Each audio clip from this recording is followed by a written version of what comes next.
Hello everybody, Tim Teacher here. Today we're going to do a poem, and again I'm sitting outside because it's a very nice day. I'll show you around here. Can you see, where am I here? Here is my father's garden, right? It's a nice day. The house is up there. The skies are blue, though we do have some clouds coming in. And behind me, the lovely trees. And I am just sitting in the grass, right? Grass. I have my very cold Bing de Shui here for my Chinese friends because it's a little hot and I like my very cold ice water. Today the poem that we're going to do is from Pablo Neruda. I believe we've done a poem by him before. This one is called Ode to Maize, M-A-I-Z-E.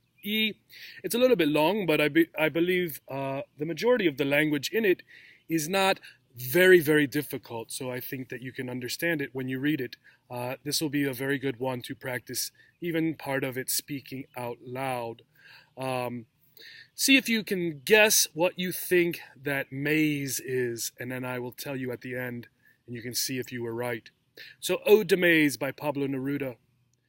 America, from a grain of maize you grew a crown with spacious lands, the ocean foam. A grain of maize was your geography. From the grain a green lance rose, was covered with gold to grace the heights of Peru with its yellow tassels. But poet, let history rest in its shroud.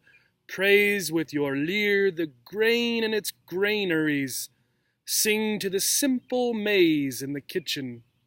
First a fine bread fluttered in the field above the tender teeth of the young ear.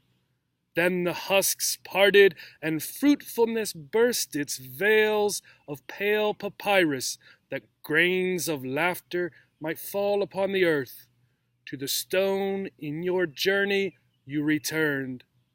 Not to the terrible stone, the bloody triangle of Mexican death, but to the grinding stone, sacred stone of your kitchens. There, milk and matter, strength-giving, nutritious cornmeal pulp, you were worked and patted by the wondrous hands of dark-skinned women. Wherever you fall, maize, whether into the splendid pot of partridge or among country beans, you light up the meal and lend it your virginal flavor. Oh, to bite into the steaming ear beside the sea of distant song and deepest waltz. To boil you as your aroma spreads through blue sierras. But is there no end to your treasure? In chalky barren lands, bordered by the sea, along the rocky Chilean coast, at times only your radiance reaches the empty table of the miner. Your light, your cornmeal, your hope pervades America's solitudes, and to hunger your lances are enemy legions. Within your husks, like gentle kernels, our sober provincial children's hearts were nurtured until life began to shuck us from the ear. In this poem, so what do you think that maize is? M-A-I-Z-E. Maize is another word for corn, right? Another word for corn. Also, one thing in here, Pablo Neruda starts by talking about America, America from a grain of maize, and then he mentions, using not just the noun for a country, but he mentions Peru, right? There he does use the noun, and he says Chilean, which would be the adjective for Chile, of course. So he mentions two other countries.